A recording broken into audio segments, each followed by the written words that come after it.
Hello friends, today I am going to discuss about array. This is very important concept in C#. In easiest or simple way, we can say that array is a collection of same data type. That means we can have an array of integers or an array of string, but not that holds both string and integers at the same time. Here, we can see that I have created an array of integer. That means I can insert or retrieve only integer value, not string value. Otherwise, it will give me a compile time error. We will see in our code as well. The second thing which we need to understand that what is the syntax of array, right? So this is the syntax of array where we define data type and then symbol, that means square bracket, and array name. This data type might be anything like integer, string, or character. Just see this example. Here, data type is integer, then symbol, and then array name is numbers. We can write any meaningful name here. Okay? So, another important thing which we need to understand that how to declare and define array. So, to understand how to declare array, just keep in the mind the role of a square bracket. So, how we are declaring a string or integer in C#? Just look here. Okay, so we need to add, like, how we are adding a string here. So string name. So this is the way, like, how we declare a string. How we declare integer, just have a look. Okay, so we have added name like a string and integer like a string and integer value here. Okay, in the similar way we can add array of a string and array of integer. So we need to add string, then a square bracket, and name. Since name is already present, I need to choose some other name. Okay, in the similar way we can add array of integer also. So integer, then age. So this is the way, like, we can add array of string and integer. So here I have just created one array which has length of 3. So we know that array always start from 0, right? Like, this is the way we can just uh, declare array. Now the another question is how to define array, right? So you can either access each of the element of array and set the value, or we can use the collection initializer syntax which has been provided by C#. Okay, so we can see here, right? I have created an array of length 3. So here I'm inserting value one by one. So in 0th index I have just inserting value as 10. In first index I'm just inserting value as 20, and in the second index I'm inserting value as 30. Okay, so this is the way, like, how we can define array. This is another way, like I've told you, that the collection initializer also we can use to define like declare and define array. So here I have just declared that array, and here I have defined that. There is one another way to do that. This is also very famous way to declare and define the array. Okay, now the next thing which we need to know, like, how to iterate over an array. Okay, so there are two ways to do that. The first one is the for loop, and the second one is the for each loop. So I'll start from the for loop, and then I'll just move forward to for each loop.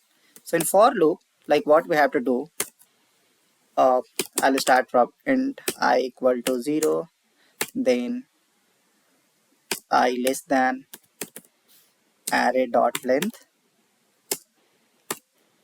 then I plus plus, and inside that I'll just write console dot write. Here we can write any logic. I'm just printing the value. So array of I, and then I'll give one space here. Okay,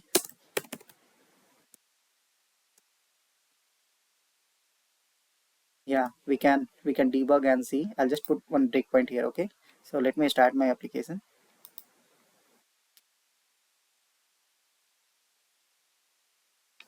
Okay, so here we can see that, right, array length is 3, and in array we have just inserting the value from the 0th index, right? So 0 is 10, first one is the 20, and the second one is 30. Okay, so I'll print value one by one. I'll just step over F10 we have to do, otherwise we can do it from here also. So array is 20, and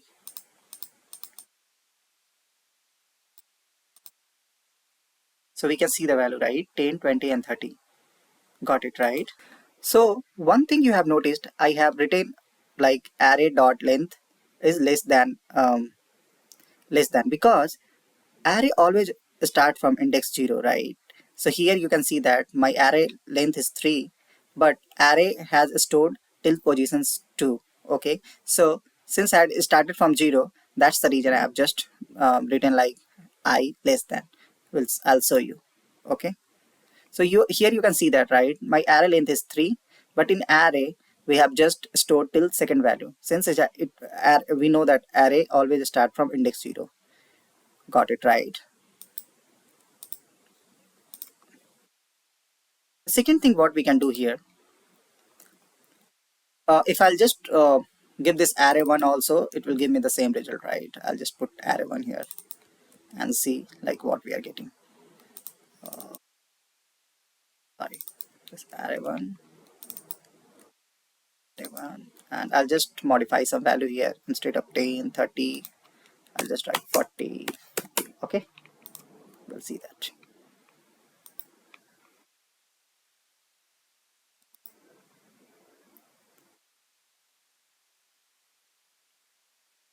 So here you can see, right? I'm just getting the 10, 20, 30, 40, and 50.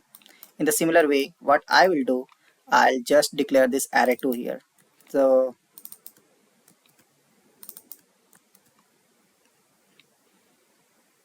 here I'll just write 0, 80, and then we'll see.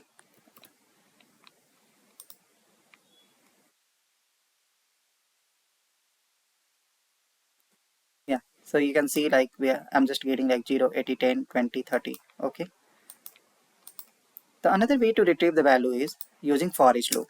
So I'll for each.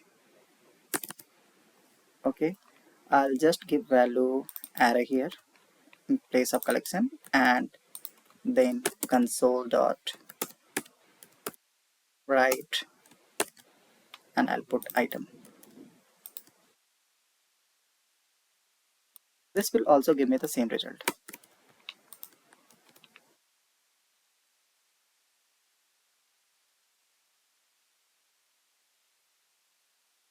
Yeah, so I have not uh, write any space in between. That's the reason it is coming like that. So I'll put one space.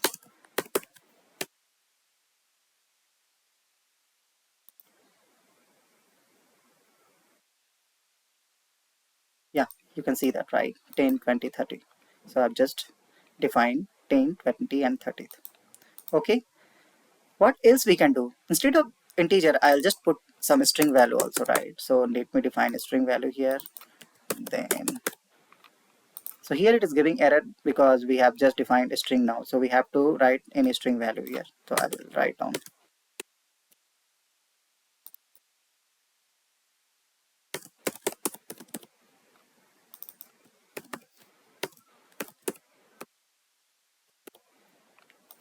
Yeah, now I'll just retrieve the value and we'll check that.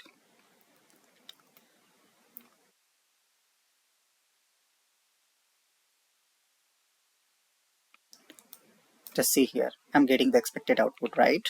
So I hope you are clear with array now. I'll see you in next video. Thank